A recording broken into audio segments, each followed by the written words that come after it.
That's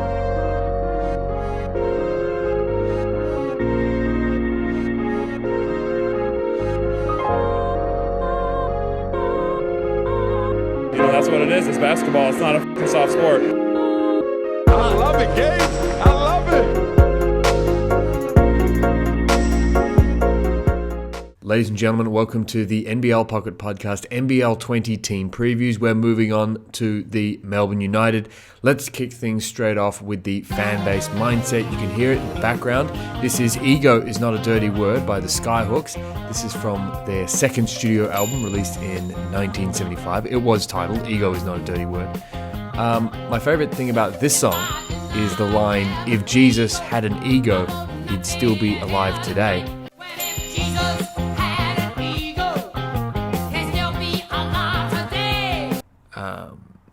I think it's kind of strange that a guy who died in a helicopter crash is giving advice to someone about how to prolong their life.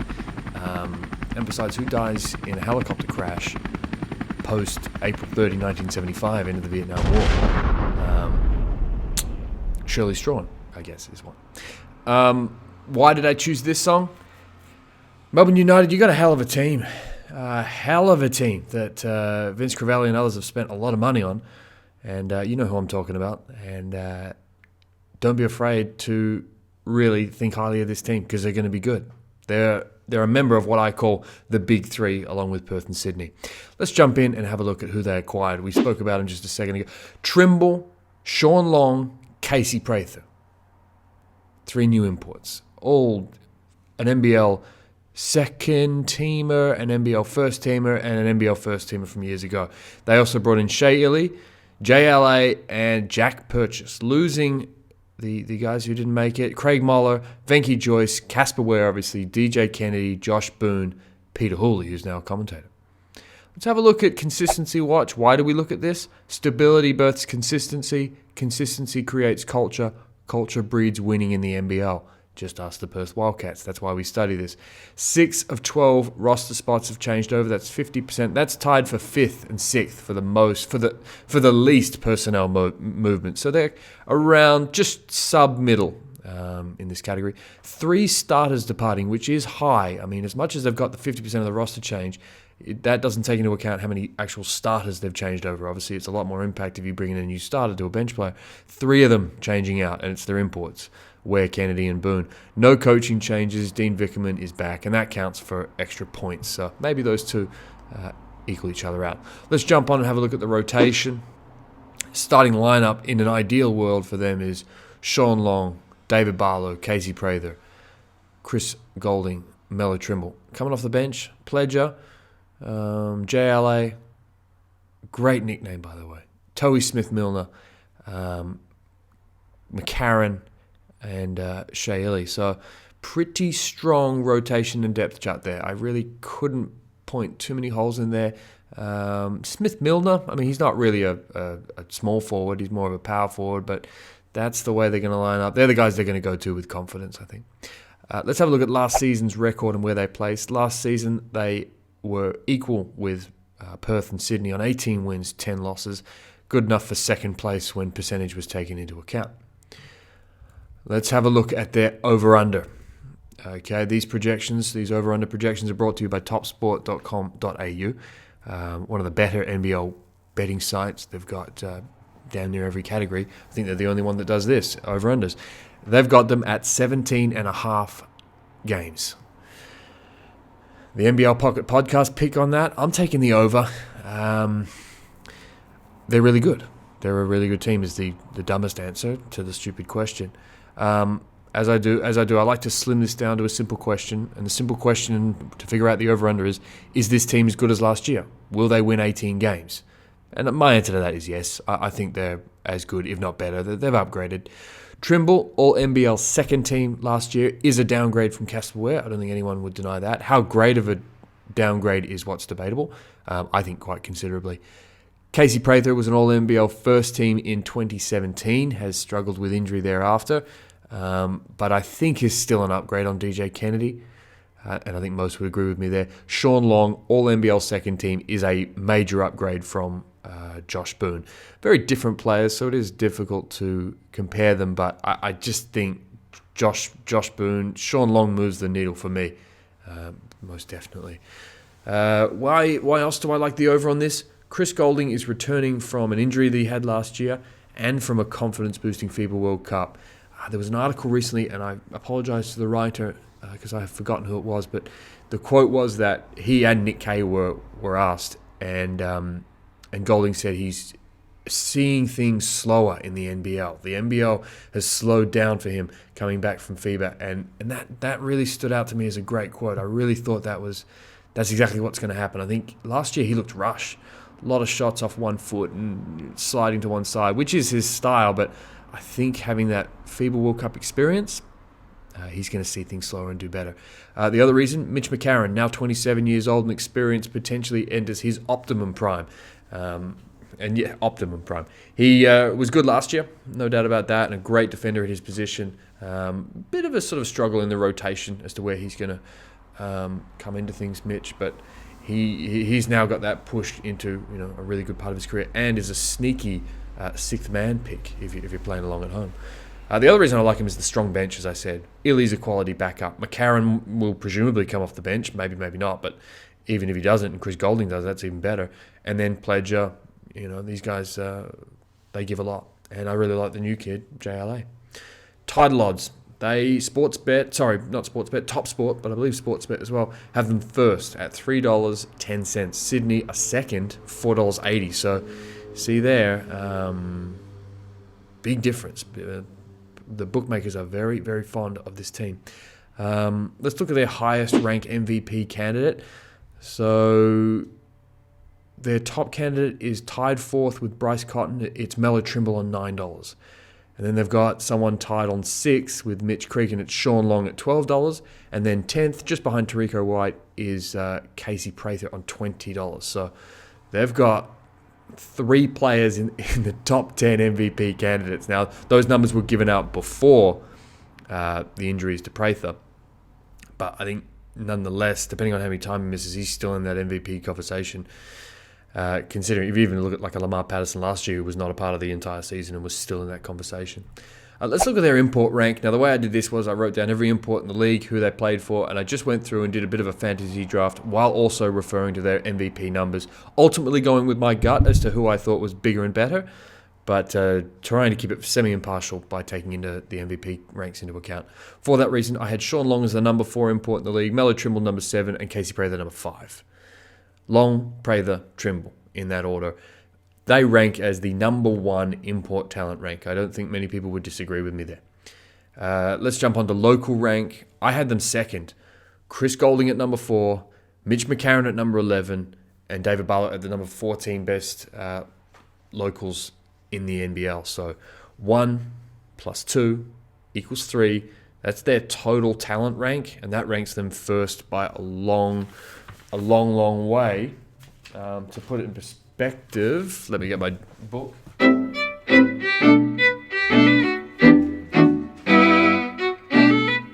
To put it in perspective, their combined ranks equal 3. The next nearest is Perth on 6, in my estimation. Anyway, so that's pretty good. Let's have a look at their schedule watch. Now, this is where it gets interesting, because when you're fine-tuning between the big 3, you've got to look at the subtleties as to who might come out on top in this one. So let's look at their first 7 games, which is the first quarter of the season. They play Southeast Melbourne at home, Perth on the road, then they go and play the NBA games, then they come back and play Perth at home. Now, most importantly, Prather is out for 2 to 3 weeks. If he sits the 3 weeks as forecasted, which they probably will do, he could miss that game against Perth at home, which in many ways is a must-win, and I'll tell you, we'll get to why that's a must-win later on, but he could miss that one, as well as obviously the games preceding. New Zealand at home, Cairns on the road, Southeast Melbourne on the road, and Sydney at home. So a pretty tough record. I've kind of got them either going 5-2 if they have a really good start to the year, or they could drop to 4-3. They could drop a game to Southeast Melbourne. They could drop those games to Perth, both on the road and at home. And then Sydney, obviously, even at home. That's a tough ask. Because Sydney have got a much easier run with, I think, lesser talented opponents, but also no travel to the United States for the NBL series.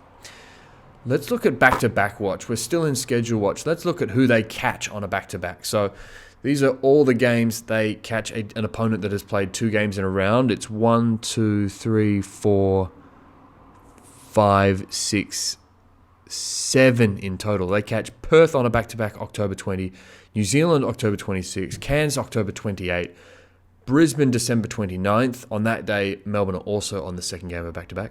New Zealand January 2019, Sydney January 26, and Southeast Melbourne February 16. Again, Melbourne are also on the second of a back-to-back. So you see there, they catch Perth on a back-to-back. That's going to help them. They don't really need the help against New Zealand and Cairns, but it's not terrible. Brisbane, that's going to help them. New Zealand against Sydney, January 26th. That's important for them. And then Southeast Melbourne, February 16, depending on how that team is, that's going to help them. So they get a little bit of a leg up there against, 2 of the major teams that are vying with them for top spot. Let's look at their competition breakdown. So this is an important thing to know about the NBL schedule. Obviously, it's 28 games. 28 games long, and there are only 9 teams. So the way it works is each team plays 4 teams 4 times and 4 teams 3 times. Melbourne play Perth and Sydney 4 times. So there's no cheating between the big 3. They all face each other 4 times, home and away, twice apiece. Melbourne play Southeast Melbourne 4 times and Cairns 4 times. And they play Brisbane, Adelaide, Illawarra and New Zealand 3 times.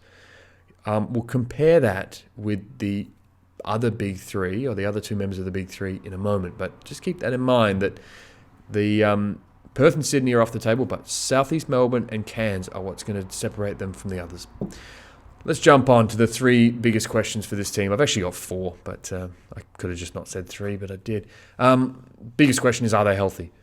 David Barlow's not going to play tonight, being the first game of the season against Southeast Melbourne, and neither is Casey Prather, as I said, out 2 to 3 weeks with a hip. Now, do they go longer than that? Do they go shorter than that? That's the question, but no one's to know, so we'll kind of move on from there. The other question is, will the NBA ex-NBL wear them out? Now, a lot of people have said, last year, Perth played in the series, as did other teams in Melbourne and Sydney. Big difference. It's not in the regular season. That time it was in the preseason. It makes a huge difference. And I think teams like Perth and Sydney have deliberately sat out the NBA series, fearing the fatigue it could have. Not so much, towards the end of the year, but more when they come straight back against, those couple of games, the jet lag. It's a hell of a trip. Even if, I forget who Melbourne are playing, but even if they're going to somewhere on the West Coast, it's a huge flight. Barlow's going to miss games. Prather is the more important player, but Barlow leaves a greater hole at his position. Who's going to fill it? I really wonder who's going to start tonight. Are they going to go with a Pledge of Sean Long lineup? Are they going to go with JLA? Are they going to put in Milner? Those 2 make they're the more straight up positional swap. Be interesting to see who starts and finishes games. This is a long running conversation with this team.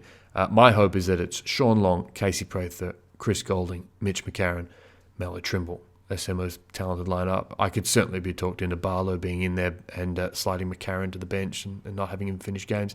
Depends upon that matchup. You're probably going to need McCarron to go up against the point guard crop in the fourth quarter. If they play Sydney, you can't have Mello Trimble on Casper Ware. He'll kill you.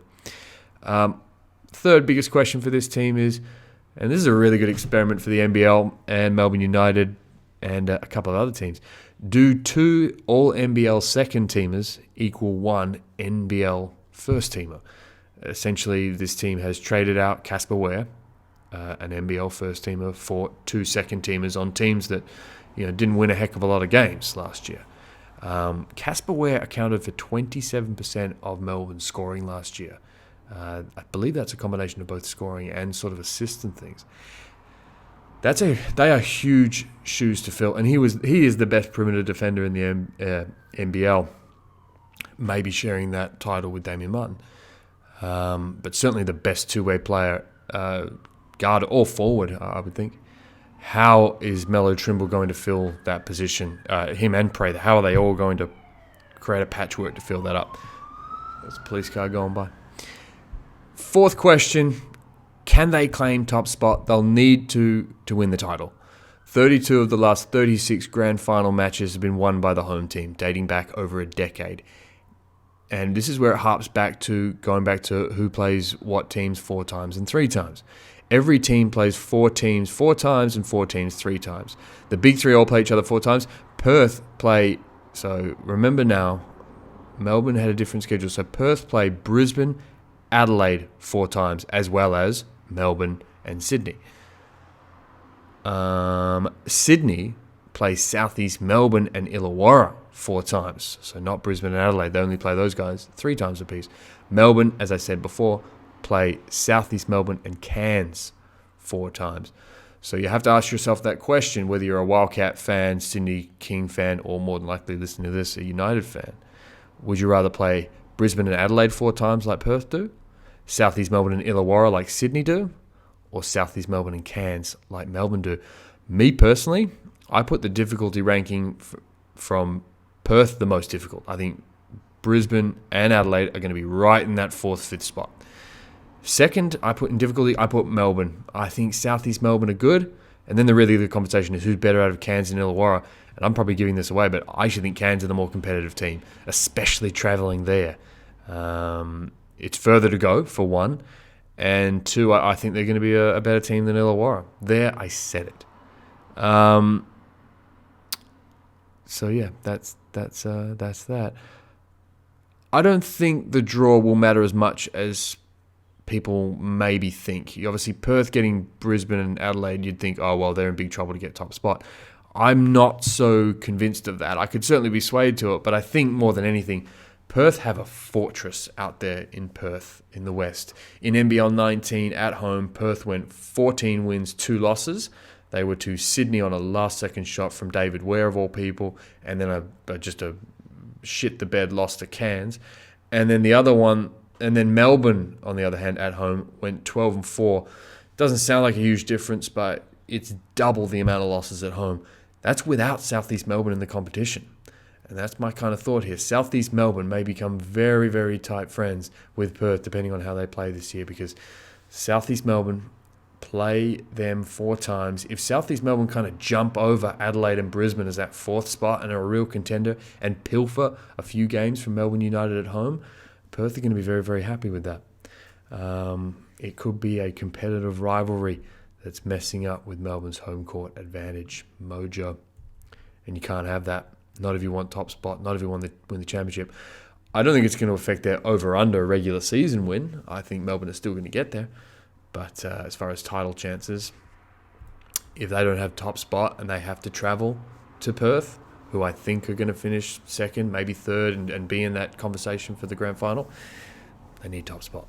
Let's jump on to Hollywood Calling. But Hollywood finally called. You can hear it now. This is a great song. This is Come Together by the Beatles from Abbey Road. That's the storyline of this team.